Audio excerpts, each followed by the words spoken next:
আমাদের সরওয়ার ভাই, আমরা তাকে সবাই চিনি। সরওয়ার ভাই এমন কোনো লোক নয় যে আমরা তাকে চিনি না। তিনি ক্ষমতায় ছিলেন না। আমাদের সরওয়ার ভাই তিনি 3 বার এমপি ছিলেন বরিশালে। কয়বার? এবং হুইপ ছিলেন, মেয়রও ছিলেন।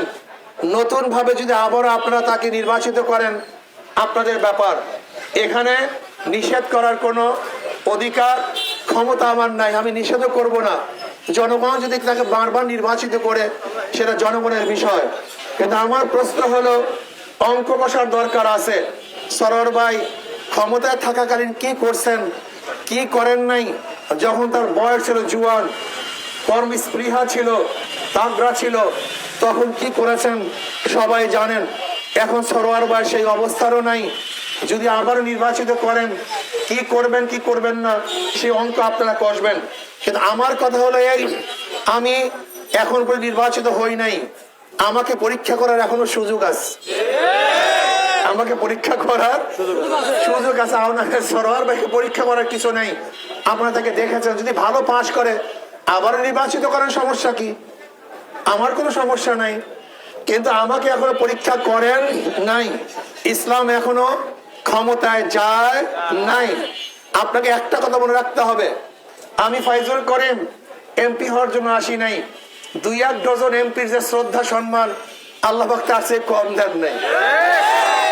খেয়ে পড়ে ভালো থাকার মতো যে অর্থের প্রয়োজন আল্লাহ পাক যথেষ্ট দিয়েছেন। তাহলে বলতে পারবো যে এখানে আসছেন কেন? আপনার ক্ষমতার দরকার নাই, অর্থের প্রয়োজন এখানে আসছেন কেন?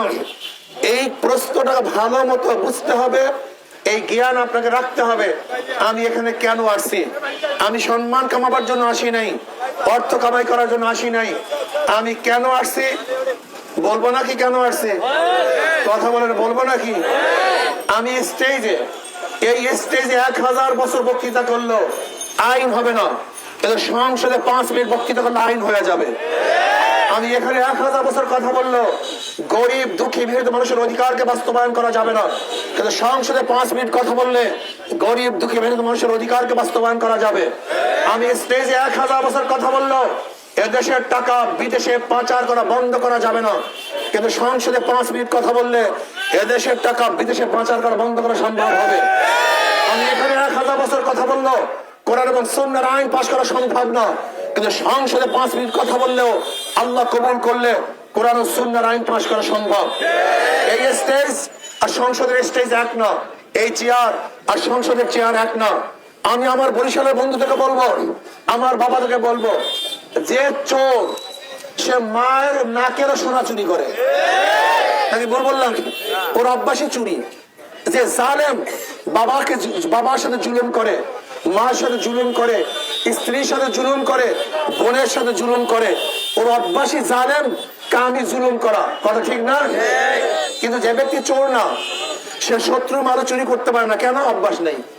কথা কয় না কি নাই?